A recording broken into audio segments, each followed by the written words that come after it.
तो चलिए दोस्तों, एक बार फिर से स्वागत है आपका। आज हम पढ़ने वाले हैं रीजनिंग में हम लोग पढ़ रहे थे एनालॉजी टेस्ट। एनालॉजी टेस्ट को हिंदी में क्या कहते हैं? कहते हैं सादृश्य परीक्षण। इसमें होता क्या है? इसमें होता ज्यादा कुछ नहीं, कोई टाइप नहीं होता है, कोई कॉन्सेप्ट नहीं होता है। बस होता यह है कि आपको कितना ज्ञान है। एग्जामिनर ये आपको देखता है कि जैसे कि ABCD अल्फाबेटिक नॉलेज लेता है आपसे। ठीक है, क्वेश्चनों को मैंने पिछले क्लास में कराया था, अगर आपने नहीं देखा है तो पिछले क्लास में जाके देख लीजिएगा। और अल्फाबेटिक से हो गया, उसके बाद न्यूमेरिक से पूछ लेता है। न्यूमेरिक से भी कुछ क्वेश्चन आते हैं। ठीक है, उसके बाद फिर जो बचा हुआ है आपका GS, GK, जनरल अवेयरनेस, और ये जो है सारे सब्जेक्टों से लेकर जो है आपसे ऐसे क्वेश्चन पूछ सकता है। तो इसमें कोई कॉन्सेप्ट नहीं है, कोई तरीका नहीं है, बस सीधा क्वेश्चनों को और आपके ज्ञान को परखता है कौन? एग्जामिनर। तो ये जो मैं क्वेश्चन लिख रहा हूँ, ये भी एक एग्जाम में पूछा गया था, जिसका नाम है यूपी पुलिस कांस्टेबल 2018। क्लियर है? तो कहा गया है कि प्रवाह अनुपात नदी समानुपात स्थिर, यानी कि जिस प्रकार प्रवाह, यानी कि प्रवाह का संबंध नदी से है, तो उसी प्रकार स्थिर का संबंध इन ऑप्शनों में से कौन सा होगा? तो इसमें होता क्या है, सबसे पहले हम ये देखेंगे कि ऑप्शन क्या क्या दिए गए हैं, और उसके बाद इनका पहले इसका मतलब सबसे पहले तो ये देखेंगे कि क्वेश्चन कह क्या रहा है, कि मतलब जो है प्रवाह का संबंध नदी से किस प्रकार हो रहा है, और उसके बाद फिर इसका संबंध इन सब में से किस ऑप्शन के साथ हो रहा है, ये हम हल करेंगे। तो यहाँ पर हम देखेंगे प्रवाह नदी। अच्छा, नदी में क्या होता है? नदी में पानी बहता है ना? बहने को ही हम क्या कहते हैं? बहने की गति को ही हम क्या कहते हैं? प्रवाह कहते हैं। क्लियर है? समझ में आ गया? अच्छा, आगे स्थिर कह रहा है। स्थिर का मतलब क्या हुआ? स्थिर का मतलब जो है रुकना, यानी जो रुका, ठहराव। समझ गए? तो ये बताइए कि इसमें से क्या ठहराव हो सकता है? अच्छा, यहाँ पर एक चीज मैंने अंग्रेजी में लिख दी है। इसका मतलब पूल मतलब होता है तालाब, है ना?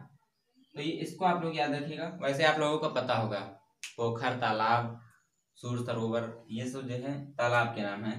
तो वर्षा, वर्षा क्या स्थिर होती है? ये बताइए। अब अगर आपके घर में पानी बारिश होती है तो पानी कहाँ चला जाता है? बह जाता है।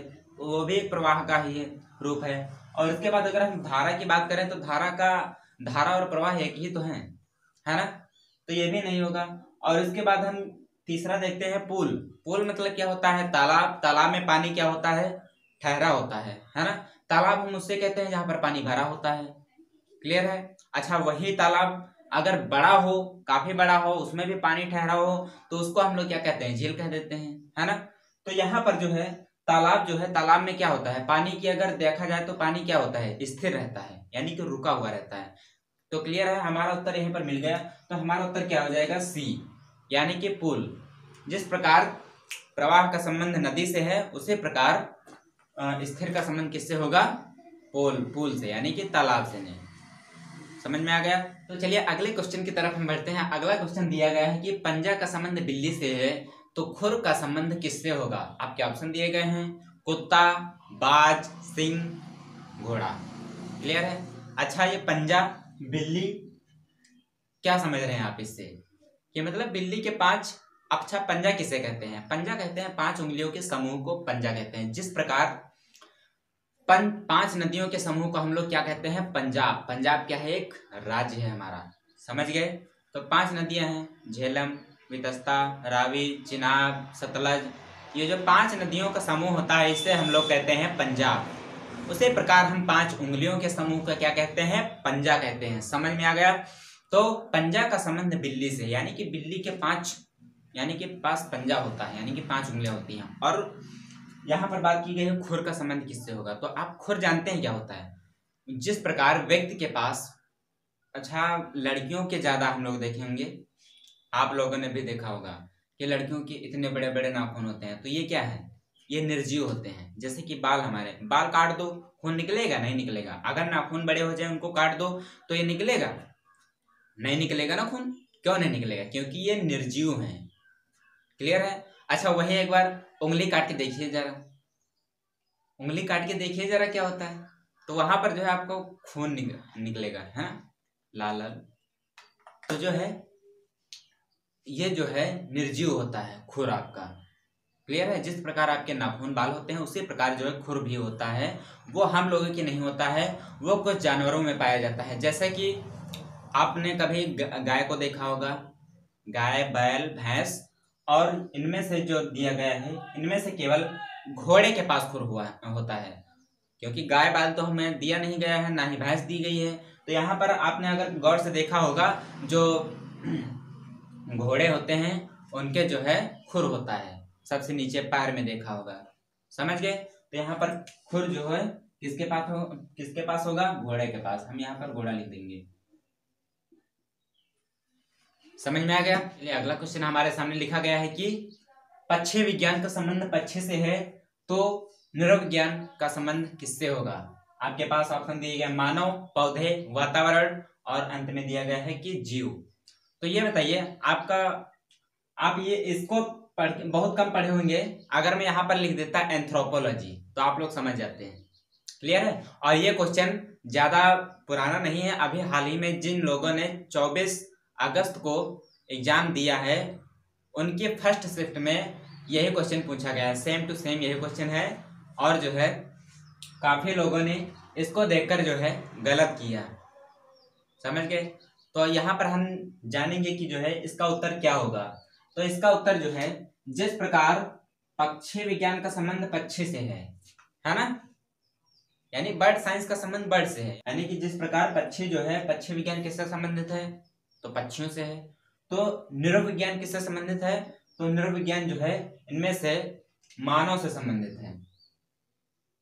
अगर मैं इसको बोल देता एंथ्रोपोलॉजी तो आप लोग आसानी से उत्तर दे सकते थे। तो ये इस वजह से एग्जाम में कभी जाइएगा तो जो है अगर आपको हिंदी नहीं समझ में आ रही है तो उसकी इंग्लिश वर्जन जरूर देख लेना। क्लियर है? तो आपको हो सकता है समझ में आ जाए। काफी बार मेरे साथ भी ऐसा हुआ है। तो इसका संबंध, नृविज्ञान का संबंध किससे होता है?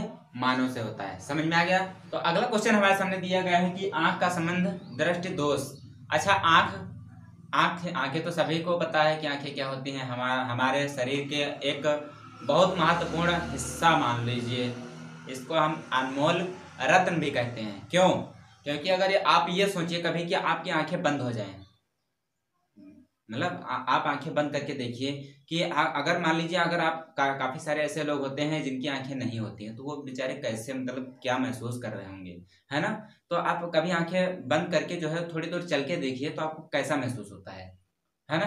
तो वो क्या होता है, यानी कि आंखों में जब कोई समस्या उत्पन्न हो जाती है तो उसके लिए जो है लेंस भी प्रयोग किए जाते हैं हल्की फुल्की के लिए। आप ये नहीं कि पता लगे पूरी आंखें एकदम अंधे हो गए आप तब चश्मा लगाओ, तो उससे कोई मतलब नहीं है ना। तो यहाँ पर जो है आंख का संबंध दृष्टि दोष से है। दृष्टि दोष का मतलब होता है कि जो है दृष्टि मतलब देखना, यानी कि देखने में जो है दोष आ जाता है। दोष यानी कि देख नहीं पाते हैं। समझ में आ गया? तो जो है उसके लिए, इसके उपचार के लिए जो है काफी सारे उत्तल लेंस, अवतल लेंस, इनका सबका जो है कॉनकेव लेंस, कॉन्वेक्स लेंस, इनका जो है प्रयोग किया जाता है डॉक्टरों की सलाह पर, है ना। तो और अभी आप लोगों ने एक ऑनलाइन साइट देखी होगी lenskart.com, ये यही सब सप्लाई करता है ना। तो आगे हम बात करने वाले हैं। तो यानी कि आंख का संबंध जो है दृष्टि दोष, यानी कि आंखों में जो है एक ये दृष्टि दोष क्या है, एक बीमारी है, समझ लीजिए, है ना। तो उसी प्रकार दांतों में कौन सी बीमारी लगती है? आपके ऑप्शन दिए गए हैं, ट्रैकोमा, मोतियाबिंद, और उसके बाद मसूड़े में पीप पड़ने का रोग, या फिर नन ऑफ दीज, यानी कि नन ऑफ दीज। तो आप ये बताइए।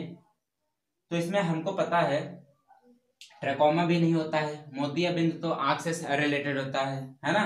अगर ये सही है तो सही है, सी वाला, मसूड़े में पीप पड़ना, और नहीं तो फिर जो है एनओटी होगा। तो ये बताइए मसूड़े किससे संबंध है? मसूड़े कहाँ होते हैं? दांत में, जबड़े में तो होते हैं, है ना। तो इसका मतलब जो है मसूड़े में पीप पड़ने का रोग जो है वो दांत से रिलेटेड होगा। समझ गए? तो हमारा सी ऑप्शन सही होगा। चलिए अगले क्वेश्चन की तरफ बढ़ते हैं। अगला क्वेश्चन हमारे सामने लिखा गया है कि बर्फ का संबंध शीतलता से है, तो पृथ्वी का संबंध किससे होगा? तो यहाँ पर सोचने वाली बात, आप लोगों को बस केवल दिमाग लगाना है और बाकी जो है ऑप्शन को देख के हल करना है उत्तर को, है ना। तो यहाँ पर देखते हैं कि बर्फ का संबंध, बर्फ की विशेषता क्या है। कहा गया है कि शीतल, शीतलता लिखा गया है, लेकिन शीतल अगर हम देखेंगे तो शीतल मतलब क्या होता है, ठंडा, लेकिन अगर उसमें ता भी जोड़ दिया जाए यानी कि शीतलता है, तो वो क्या होगा, यानी कि बहुत ही ठंडा। बहुत ठंडा क्या होता है, बर्फ होता है। आप कभी छू के देखिएगा, है ना, अगर गर्मियों का सीजन या फिर ठंडियों का सीजन है, आप थोड़ी सी बर्फ लीजिएगा और जो है हाथ पे थोड़ी देर रखिएगा, तो आपका ठंडा ऐसा लगेगा बहुत सारा शरीर पूरा ठंडा हो गया है ना, तो बहुत शीतल कर देता है। तो ये क्या है, इसकी बर्फ की क्या है, एक विशेषता है ना। उसके बाद अब हम पृथ्वी की बात की जाए तो पृथ्वी की विशेषता क्या है, आप लोग कमेंट सेक्शन में बताइए कि पृथ्वी की विशेषता क्या है। आपके पास ऑप्शन दिया गया है वजन, जंगल, गुरुत्वाकर्षण और समुद्र। तो मुख्य जो विशेषता जो होती है वही हम यहाँ पर, वही हमारा सही उत्तर होगा। जैसे कि वजन, क्या एक वजन जो है पृथ्वी की विशेषता है, नहीं। क्यों, क्योंकि भाई ऐसा तो है नहीं कि वजन जो है कहीं और से आ रहा हो। भाई जनसंख्या अगर बढ़ रही है तो है तो यही के, भाई मिट्टी कहते नहीं कि एक गाना था, मैं माटी का गुड्डा तू सोने की गुड़िया, तो क्या है ये सब सारे जो हमारा शरीर बना है ये क्या है, मिट्टी का पदार्थ है समझो, है ना। तो ये जो है हमारा वहीं से बनता है और उसी में हम लोग नष्ट हो जाते हैं। तो वजन नहीं बढ़ रहा है, बस केवल हमारे रहने के स्थान कम हो रहा है और हमारी जनसंख्या बढ़ रही है, समझ गए। उसके बाद अगर हम जंगल की बात करें तो जंगल तो कम होते जा रहे हैं, है ना, तो ये भी इसकी विशेषता नहीं है। और इसके बाद हम अगर बात करें गुरुत्वाकर्षण की, तो गुरुत्वाकर्षण क्या है, ये पृथ्वी की बहुत बड़ी क्या है, विशेषता है। विशेषता किस प्रकार है पता है आपको, मैं उदाहरण देता हूँ। आप कोई बॉल लीजिए, अगर आप क्रिकेट के शौकीना हैं तो आप लोगों ने ये जरूर देखा होगा कि हम अगर बॉल को जो है काफी ऊंचे मारते हैं, है ना, तो अगर ये आपको पता होगा, एक क्वेश्चन जरूर आता है कि बॉल को किस कोण पे मारा जाए, है ना, कि जो है वो काफी दूर गिरे जाके, तो बैट से किस एंगल पे से मारा जाए कि जो है वो काफी दूर गिरती है जाके, तो वो होता है 45 डिग्री। 45 डिग्री पर हम अगर बैट से बॉल को मारेंगे तो जो है काफी दूर गिरेगी, अधिकतम दूरी तय करेगी, है ना। तो हम बात कर रहे थे कि जो है ये एक गुरुत्वाकर्षण विशेषता, गुरुत्वाकर्षण की विशेषता क्या है पृथ्वी की, तो जैसे कि हम कोई बॉल फेंकते हैं ऊपर, तो आपने देखा होगा कि वो गेंद कैच करने के लिए जो है हम लोग उसको खड़े रहते हैं कि हाँ गेंद आ रही है, आ रही है। तो ये गेंद आती क्यों है, क्यों आती है भाई, ऊपर मैंने फेंक दिया तो ऊपर अटक जाए, ये कभी सोचा है? अगर नहीं सोचा है तो आप सोचिए। तो ये बताइए ऊपर से नीचे क्यों आती है, नीचे इसी वजह से आती है कि जो है हमारी पृथ्वी उस वस्तु को खींचती है अपनी तरफ, है ना।